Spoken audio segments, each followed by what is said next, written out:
Shef, thank you for everything that you have shared with us over the last few days. I have been challenged, I have been blessed, and I know that others have felt the same. And like you have pointed out a couple of times, I so wish that we could have been here in person, Yeah, it would all be great. together, to have this conversation, because I know that there are core out there that are having these discussions, and I know that they would have wanted to chime in. Yeah, yeah. I'm excited. I'm excited to do this. I do wish we would have been together. The conversations would have been rich. And as I said, I think the solutions are out there. We just have to talk about them. So, Absolutely. Well, if you don't mind my asking, can you tell us how has this pandemic impacted your ministry in your world? yeah, well, normally I spent the last 8 months, creating a conference for like 5,000 people. Absolutely. So I spent a lot of time negotiating hotel contracts and everything to get everything pushed. That was the reality of what we needed to do. And then, it's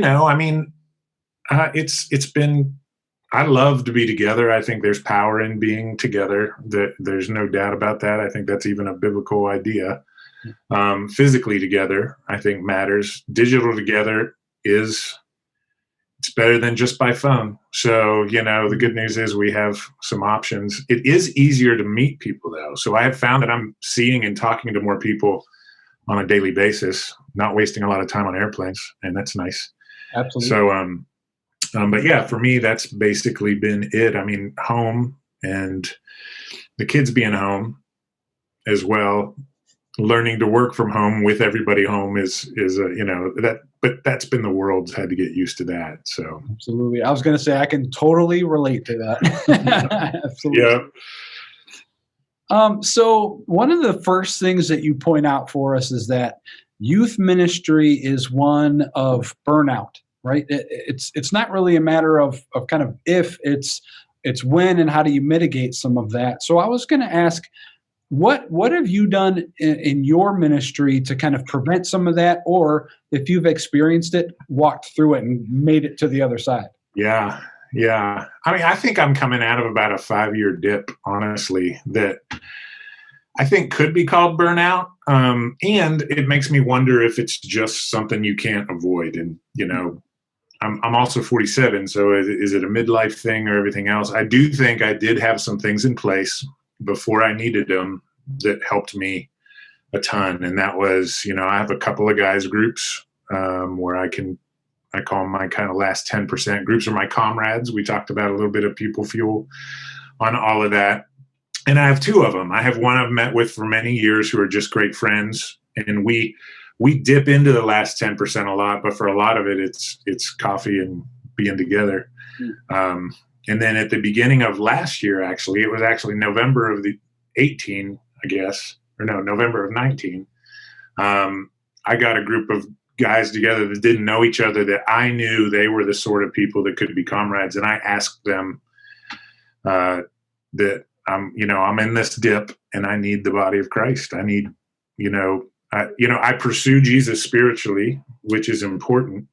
But I also think the Apostle Paul is right that we're going to experience Jesus through somebody. And so I just said to that group of 3 guys, I need to experience truth and grace, and I need to experience that through human experiences. And will you be Jesus to me in this next season? I didn't know what was coming, but that was great. One of them almost died of COVID in the middle of that. So, it was just a crazy thing. I think that's all part of it. I've been seeing counselors, different counselors for years, off and on, probably 6 times a year, maybe. I'll go 3 months in a row and then take 3 months off.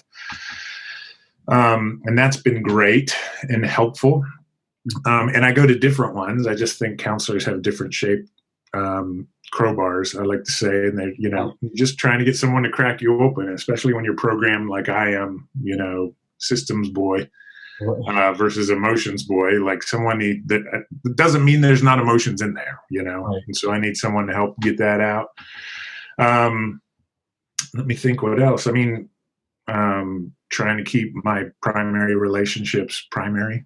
I think has really been important. Making time for my wife, because the best gift I can give my kids is a great marriage. And if you're in that situation, that's awesome for you. If you're not in that situation, it doesn't mean you shouldn't prioritize whatever it is to get prepared for the person you're looking for. Anyway, those are just some of the things that are it's not rocket surgery, as my friend says. But most people don't do it. And I feel like, as tough as this dip has been, kind of coming through and sorting out what the second half of my career is going to look like, I think that those things being in place definitely helped a ton. So, and exercise is important to me. I've learned as I get older for focus, it's just, I don't want to do it, but I swam in college and I feel like I've done enough, but I have not. So, I totally understand that. Absolutely. Yeah. All of it is it's just important to just take care of yourself in the little things. Right. Yeah. What I was picking up from you was it's a matter of we can't do this alone, right? We can't do ministry alone. We can't walk through our spiritual life alone. We've got to do this together. And I think for some of our core, that's going to be their challenge. And I know some of them are sitting there or they're in their group and they're saying, we have no volunteers. And we have no prospect for volunteers. So if you walk into a youth ministry, you're given your say 15 kids and they're all mixed up in genders. What is your first step? What do you do to get leaders? Well, I think there's a difference between asking for volunteers and asking in recruiting leaders. Right. I think that's a really big difference. It's the way you talk about the importance of what you do. So many youth workers, I don't know about you. I worked primarily with middle schoolers. So every time I told someone what I did, it was like a pity party. They'd be like, oh, I'm praying for you. I don't know how you do it. And I'd always be quick to be like, actually, it's really fun and important. Their minds are growing at a rate faster than any other time in their life, except the first 6 months of life. And so it, to me, is a foundational, heroic act to volunteer with middle schoolers when their brains are being hardwired. Their adult identities are being hardwired right now. Right. And I think we as churches invest a ton in fixing broken adults, and we don't spend a lot of time, at that core time where we might not have as many broken adults in 10 years, 15 years, 20 years down the road if we had invested. We're all going to be broken, don't get me wrong, but the depth of your identity issues that drives your behavioral issues, that stuff's happening in middle school, and so all that to say, you translate all of that into casting vision to recruit leaders, not asking people to give their time to volunteers. You're asking, nobody has enough time. What we're asking people to do is, and what you've got to cast a picture of is, I want to cast a picture of something worth giving your time to, because you've got to, do something else. Again, I'm used to, you can do this for high school as well. I just happen to do it for middle school all the time, is just talk about, in adolescence, the white coats, they talk about, the doctors talk about, the psychologists talk about, at this age, kids are looking to be affirmed. This is why they put posters on their wall of superstars. They're imagining that superstar saying to them, you've got what it takes. Their parents at this point have to tell them they're great. So when someone outside their parents tell them they're great, that's what they're looking for. That's what they're hoping for. And the doctors actually say they're searching for heroes. So we're asking people to kind of step in and walk with a kid for a season. Imagine what your life would have been like if you had an adult that was walking with, a safe adult, where you could have talked about your secrets, your questions during your faith. And that's one point I really wanted to make, was there's two characters in a kid's life. There's their youth pastor and there's their small group leader. And those are two different things.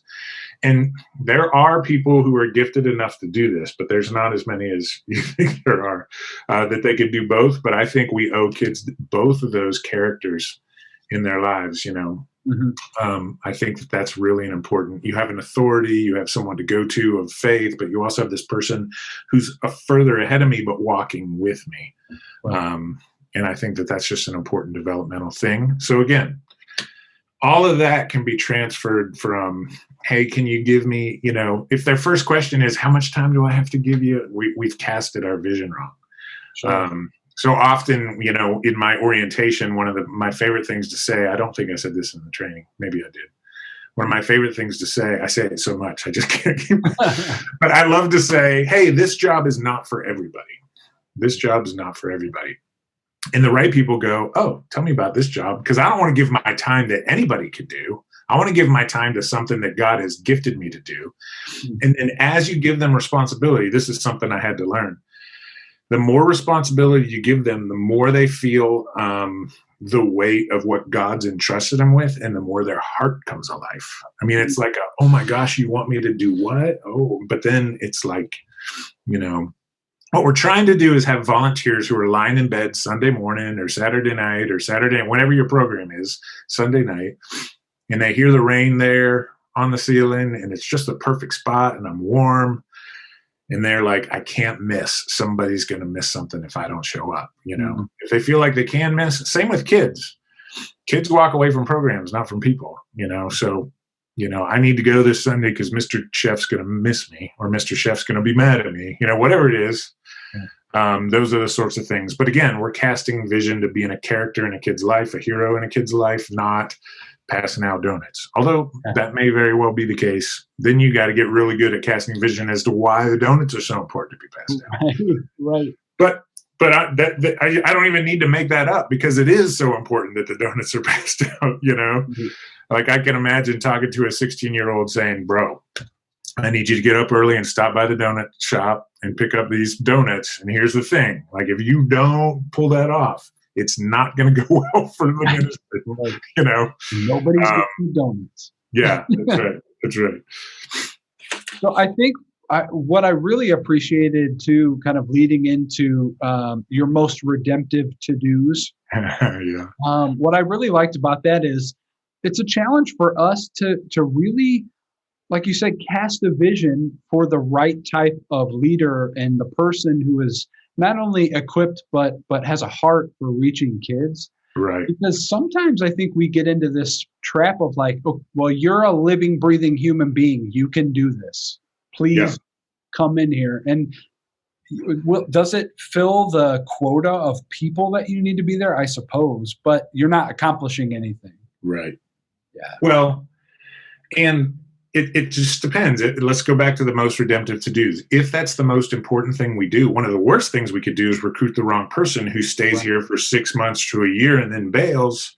And now we're starting the whole process again with another adult. And so it becomes, I'd rather have bigger groups than enough leaders in small groups, just because I had the pulse requirement to do that. I mean, we have people that we wouldn't give a microphone to sing.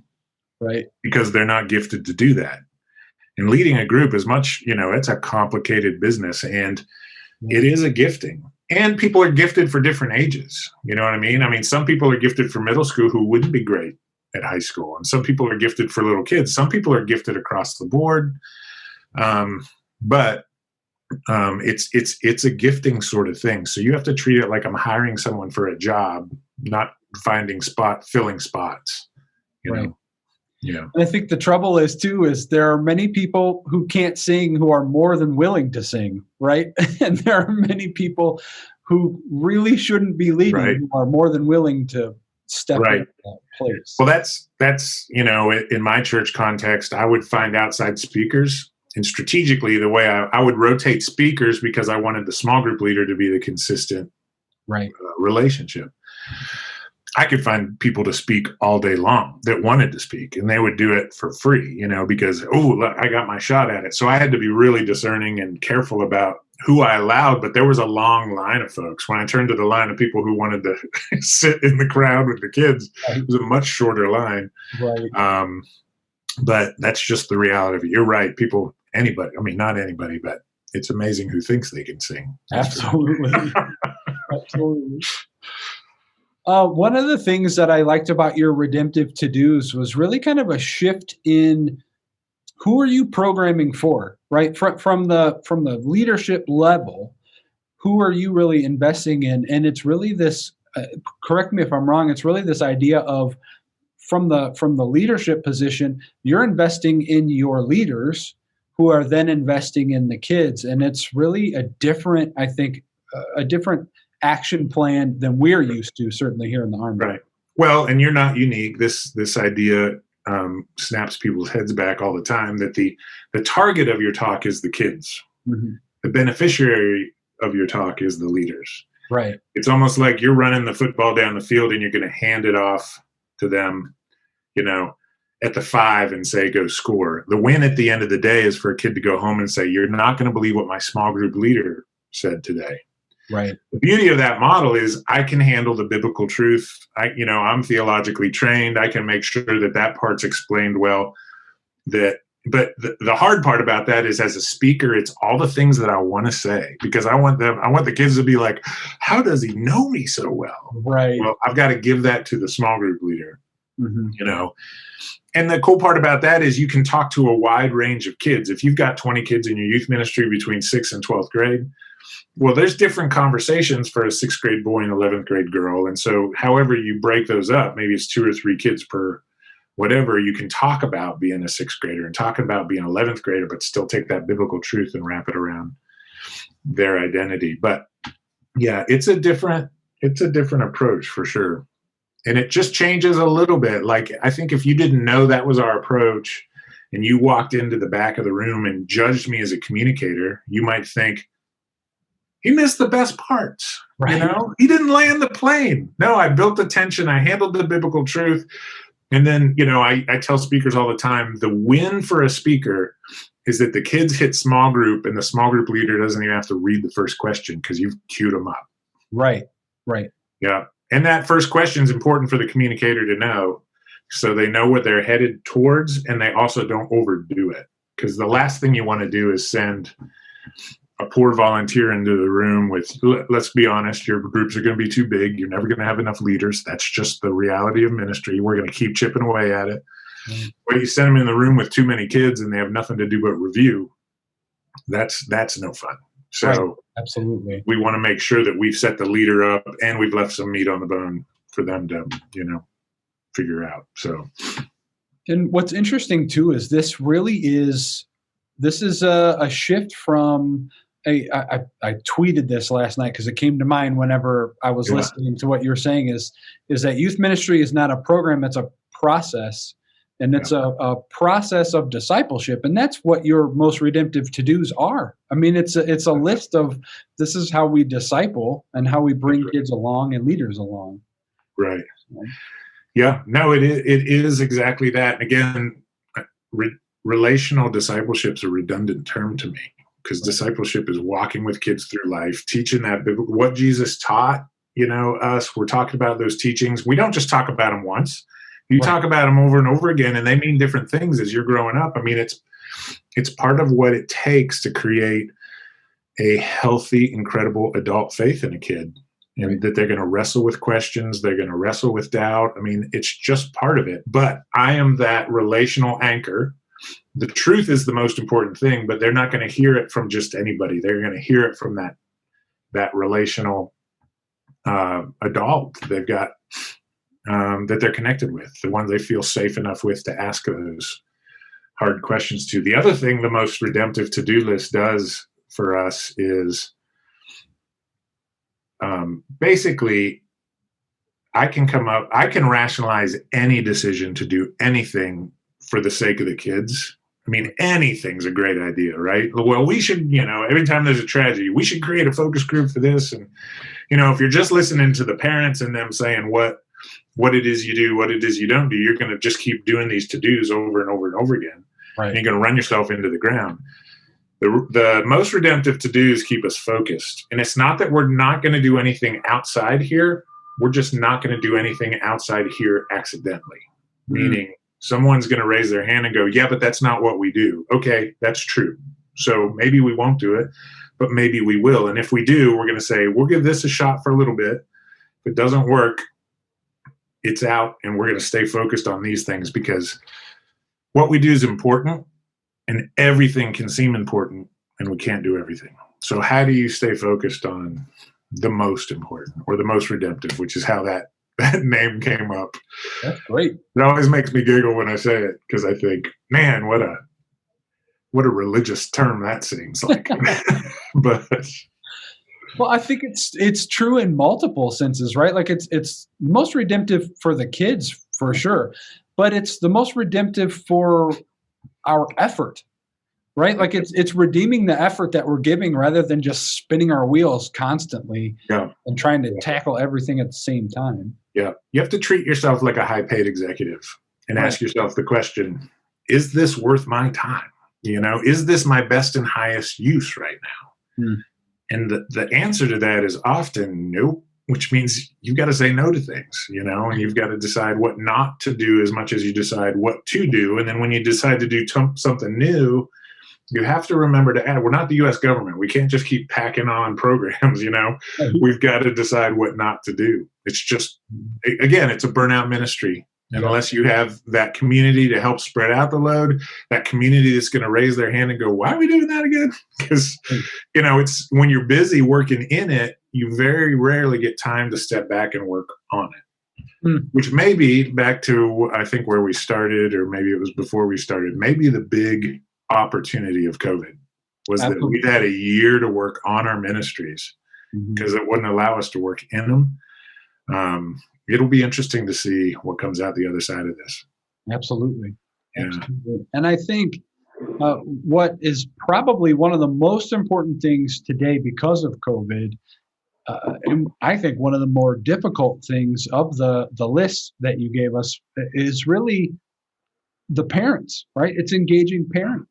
Yeah. And so I guess my next question would be, how do you think we can engage apathetic parents who just are disengaged with what their kids are doing?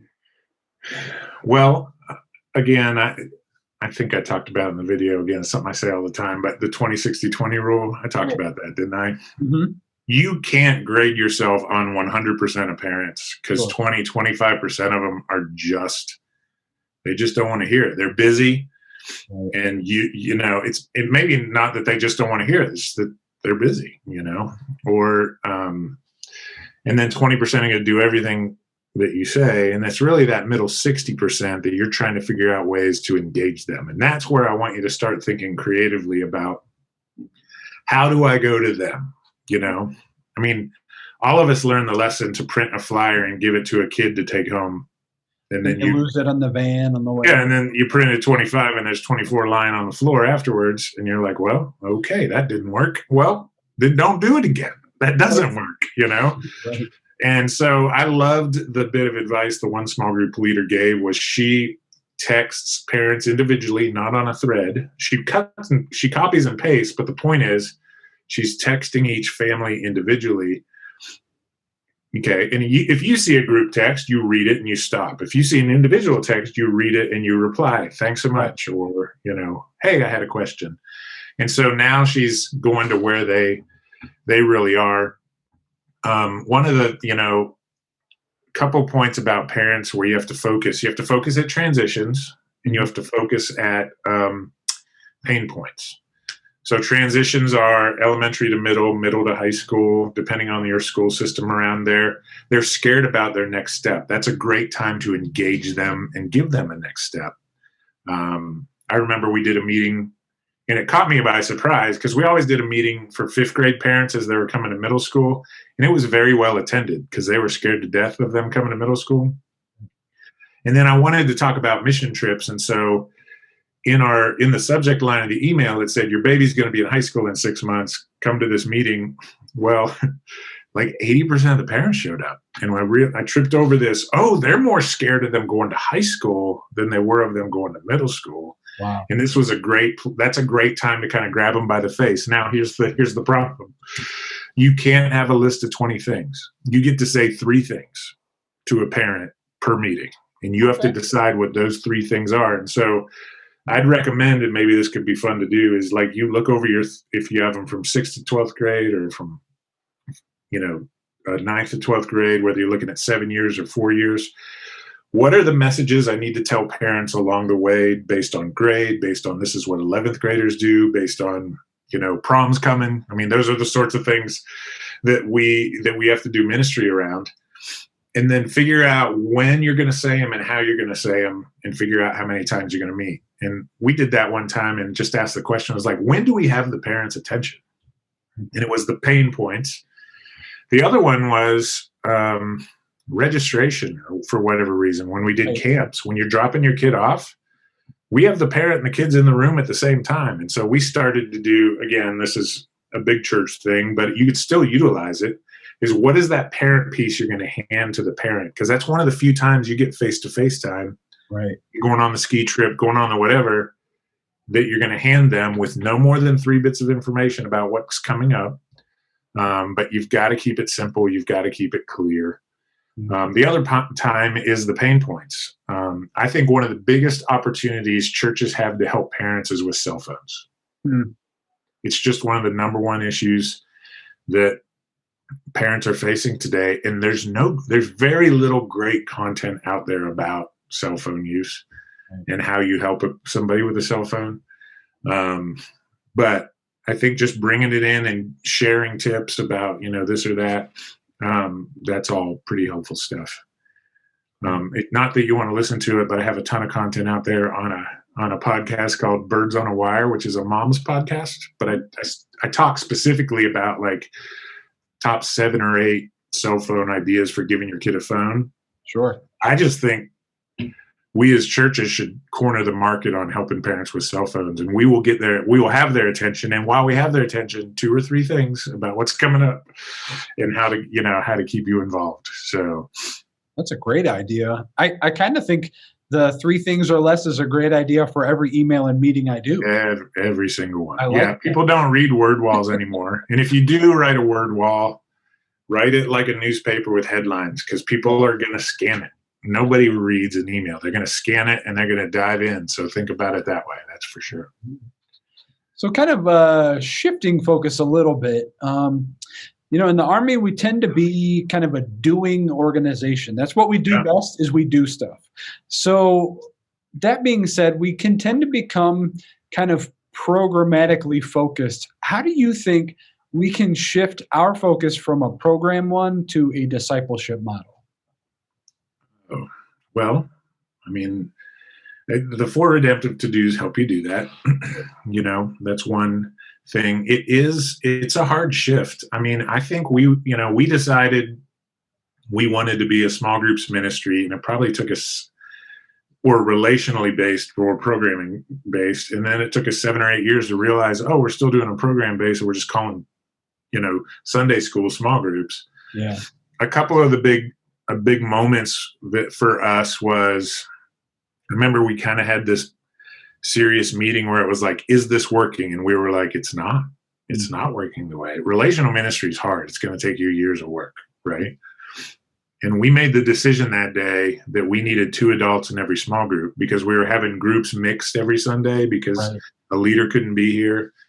And just for consistency's sake. Now, I would say since that, and all the work I've done in keeping kids safe, it's a non-negotiable for me anymore that you need 2 adults. And it was a scary decision at the time, because I didn't have enough leaders to have 1 adult per group, which then made the number one thing. We've got to find more great leaders to walk with kids. I mean, how are we going to do that? The other part is, we work with Orange. The thing I love about Orange curriculum is that I think it's the only groups-based curriculum out there. The rest of them are program-based. The rest of them are, here's what you should say, which we have that, and we have videos that do that. But the videos are driving towards discussion, not here's the one truth you need to know as you head into your week. That's an important part of it. What that allows you to do is the thing that only you can do. Only you can sit down with volunteers and, recruit somebody. And it's going to be hard work whether you're recruiting 2 volunteers or you've got to recruit 200. It's just going to be hard work, and it takes a lot of time. So those are ways to do that. I think about 7 years in, we realized we've never changed the talk format. We just copy in big church. And if you read Andy Stanley's book, which is a great one, Communicating for Change, Lane Jones and Andy Stanley, They've got the me, we, God, you, we outline. Maybe if you've That's ever heard actually the that. model I use. Yeah, yeah. Good. Which is great. Like, hey, here's something I struggle with, but we all struggle with it, which is the you part or the we part. And here's what God has to say about it. And then here's how it should affect your heart. And then the last we part is casting vision. Imagine if we all got that. So that's the short of it. Well, that's how we were speaking. But really, me, we, God is the speaker's part. And the you part, or wrap that truth around my life, is the group part. So again, you're forcing yourself to do that. One memory I have was we used to do these big, we called them Disciple Now weekends, or we called it Walk in Wisely weekend. And we'd always bring in a big communicator from the outside world. Well, we stopped doing that because all the big communicators that came in, they just did their talk. And they talked at the kids, and it was great, and they loved it. But it didn't set up the discipleship aspect, the communication aspect. I mean, there were always great conversations. I always used to say that, like, the best part of going to conference when I was a kid was the van ride home, where we were wrapping that truth around it with, Dave and Naomi, my, small group leaders, or they didn't call themselves small group leaders, youth leaders. I think that's a real big part of it, is when you find yourself making decisions to set the group up for success versus just have a great program, you're on your way. And you're going to make a lot of decisions about how you do that. But back to the Disciple Now weekend, we started speaking internally. And the other thing we started doing is we'd pre-record a message from the speaker, where if they could, they'd be live at the leader meeting before it happened, where we were talking to our volunteers. And I always made sure the speaker said, here's how I'm setting you guys up. Oh. And it flipped the idea of, we're coming to a show, to the show is setting us up for conversation. And the speaker works for you. You're not coming here to hear the speaker. The speaker is speaking on your behalf to set you up. Once you start thinking like that, you'll be amazed at the small little things you'll do. I mean, from the little piece of paper, what do you call the piece of paper that the small group leader takes into the room, or, goes to small group with? Do you call it a lesson, or do you call it a leader guide? I mean, those little things are different, because if it's a lesson, it's information that I'm transferring to you. If it's a leader guide, it's a conversational guide that helps me lead the conversation. Again, it's just this is why it takes years, because the culture has to change. The way we talk about it has to change. It's going to affect the way you do things. It's just changing the way you think about it, kind of back to our theme of a revolution. Absolutely. It's kind of like providing that framework, changing the language to get ourselves to a point where we can kind of execute this relationship model. Right. One of the things I was most challenged by, it was kind of like a figurative punch to the gut, so to speak. Yeah, was the Kobayashi stuff. Yes, like that. The question, what if we are the problem? Yeah. What if we are wrong? And I thought, man, I don't know that we ask ourselves that question enough. And then your point of organizations are really good at ignoring or rationalizing critical issues. Yeah. I guess my question is, how do you think an organization, any organization, can kind of shift away from that? Yeah. I mean, it's hard. You have to admit, step one's like admit I might be wrong. Right? You know what I mean? Andy Stanley, when I used to work for North Point, used to talk about his old couch. Do you remember that one? I don't think I remember. He'd say the fact, like, when you got married, you got this couch and it was great. And then 20 years later, you've kind of moved it to the different homes and it's sitting there, but you don't notice it. But everybody who walks in the room goes, what's up with that old couch? But it's just been part of your life for so long. It's why we walk through these musty, lime green cinder block hallways in the basements of churches, and it's like, has anybody thought this looks like a dungeon from the 70s, But the reality is we haven't, because it's our old couch. We've just lived with it so long we don't even see it anymore. So one, admit you might not be right. Two, listen to people you disagree with and think about that. Three, invite people in to look at it and say, hey, ask people, hey, what do you see that I just can't see because it's just an old couch to me? I think that's really an important part of it. And maybe it's, you guys have such a great network with the Army. Maybe it's just inviting each other to different ministries. Just come observe. That's one thing we used to do as a church all the time, is we would go observe other ministries. Yeah. And the best ones would say, hey, super glad you're here. I hope we can teach you something. But if you see something, we'd love your feedback. Oh. So always inviting feedback. And then the hard part, you have to sit there and take it. Sometimes it's like, oh no, I was wrong. And everything in my body. Again, if you're wired like me, I can rationalize anything when I'm in an unhealthy place. Absolutely. So, and then just kind of taking the time to synthesize all of that stuff that you didn't want to hear in the first place into a new direction. Yeah. That'd be difficult. Well, and then sometimes you just have to.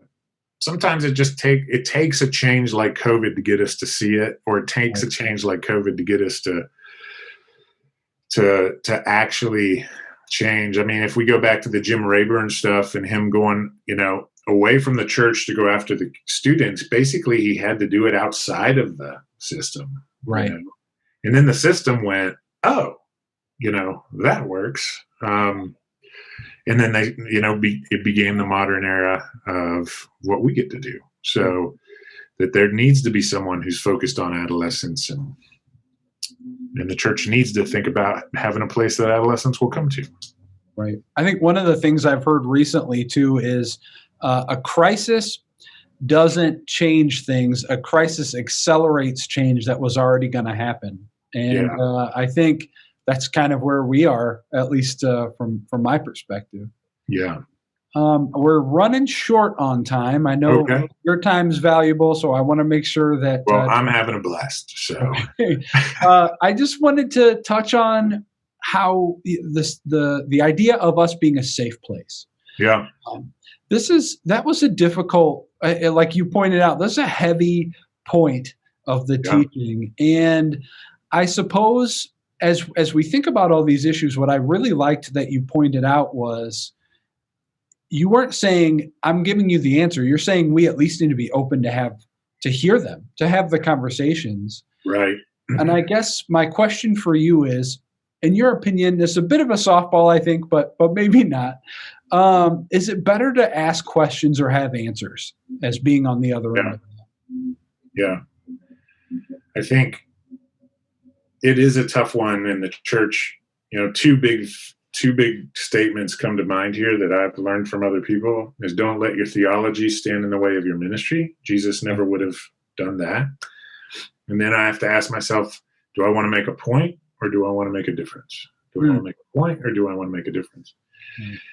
And if you think about a kid, it doesn't matter what the issue is, a kid who's struggling with their identity, a kid who's wondering what these weird attractions are, a kid who has a question about their faith, a kid who has been abused. The moment they come to you and they ask you, can I talk to you about something? Maybe our greatest stewardship. And the last thing they need to hear in that point is a point or an opinion. Yeah. What they need to see in your eyes is acceptance. What they need to see is the fact that, what they need to hear is, you are brave. Thank you for telling me that. Mm-hmm. And again, this is where relational ministry just blows, the programming-based ministry out of the water, because you can't do that from a microphone. Right. You have to be face-to-face. You have to be eyeball to eyeball, and they're gonna remember your face more than your words. Yeah. And in fact, we used to train our volunteers to not go there. Well, what does the Bible say about, what? We can get to all of that right now. Here's what I want you to know right now. I think you're brave. I am here for you. God loves you no matter what. I love you no matter what. That's not going to change in any of this. And I want you to know this is the beginning of a long conversation. And basically, as a relational ministry, they're coming to you for this.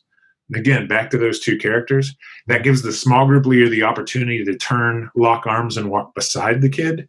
And it still gives you the opportunity to have a youth pastor who can be the truth point and this person be the grace point. Because Jesus was not the balance of truth and grace. He was the measure of truth and grace. Absolutely. Which those two things go together, and you can't, I mean, if you're going to be like Jesus, you've got to be both, but we get in such a hurry in those moments to be a safe place. We get in such a hurry, we start to think, oh my gosh, if I say this, will this give them permission to keep doing what they've been doing the last 10 years anyway? Or are we okay for a week, and all they need to know right now is you can come back here. Right. You can get, we're going to work on this and we're going to figure this out, because no one should have to go through that, and no one should have to go through that alone. And that's the essence of being a safe place. Now, the problem is a lot of the people who are making decisions of what goes on our web pages and our statements that go with our denominations or this or that, they can go against being a safe place because, somebody's thinking back here, is this safe? And then they hear a statement from somebody 10 levels above you. Right. It doesn't mean this problem isn't real, and so again, we got to go out of our way to say this is a safe place.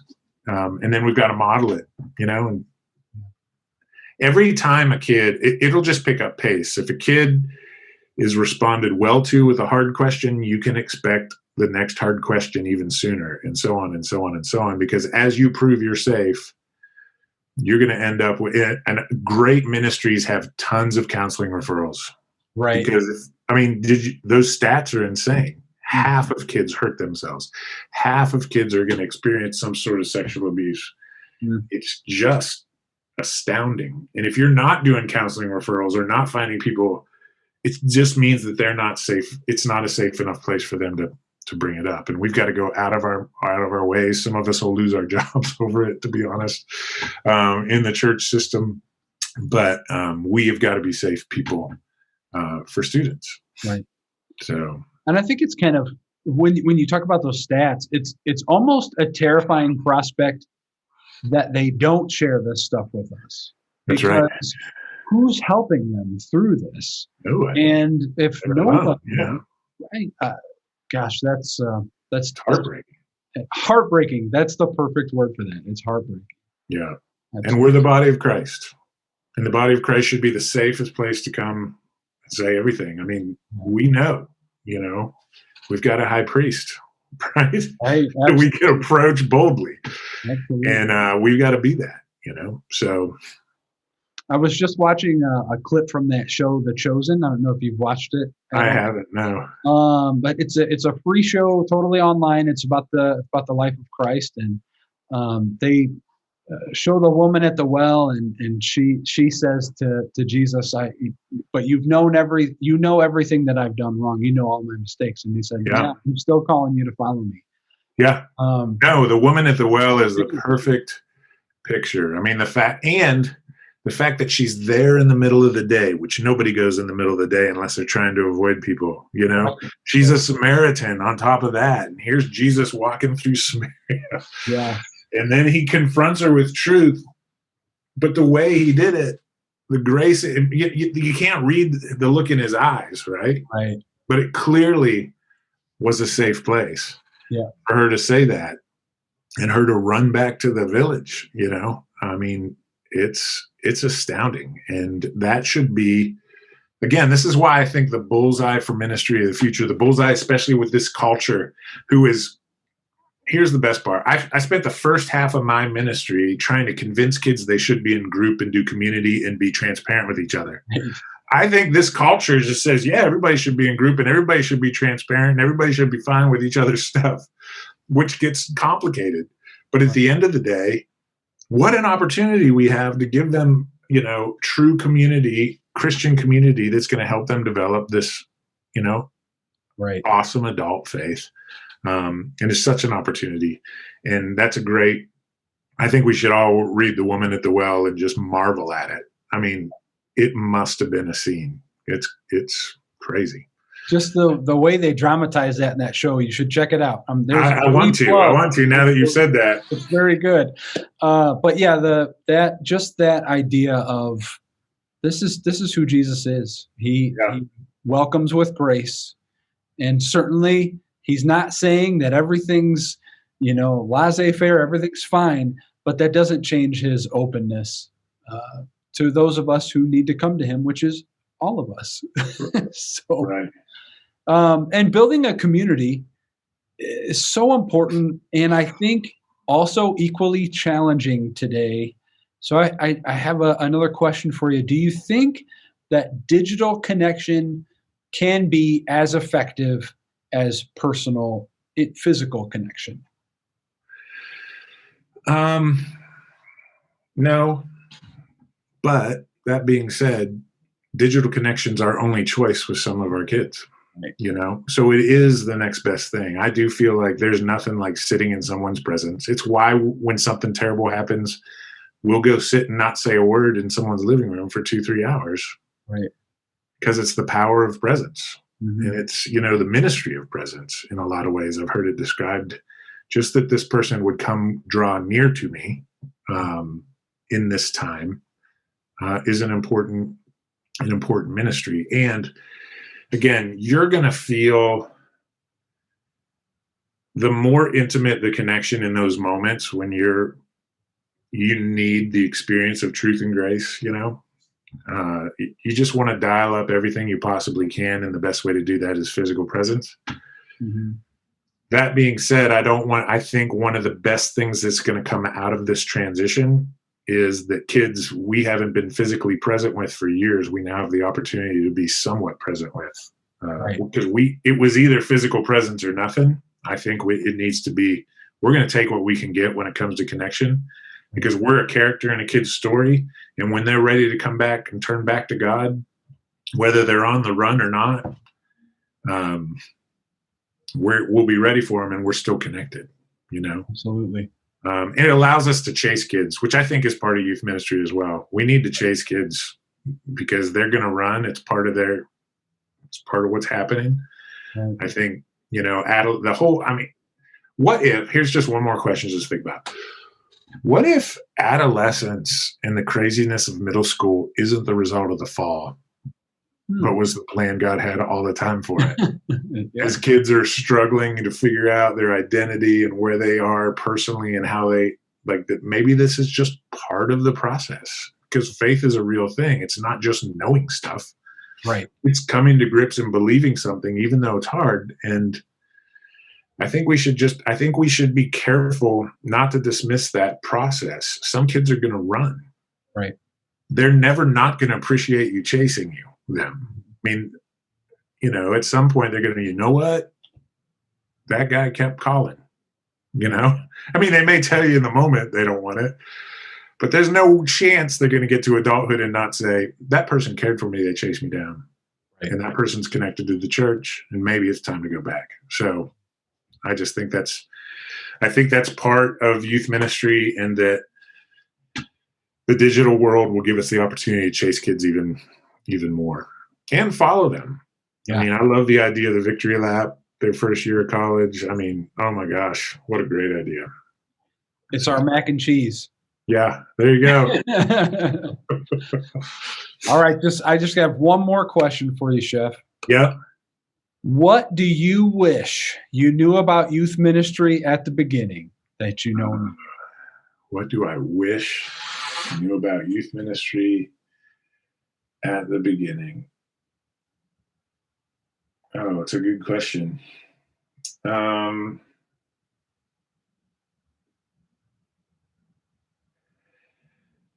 I think I spent a lot of time trying to be.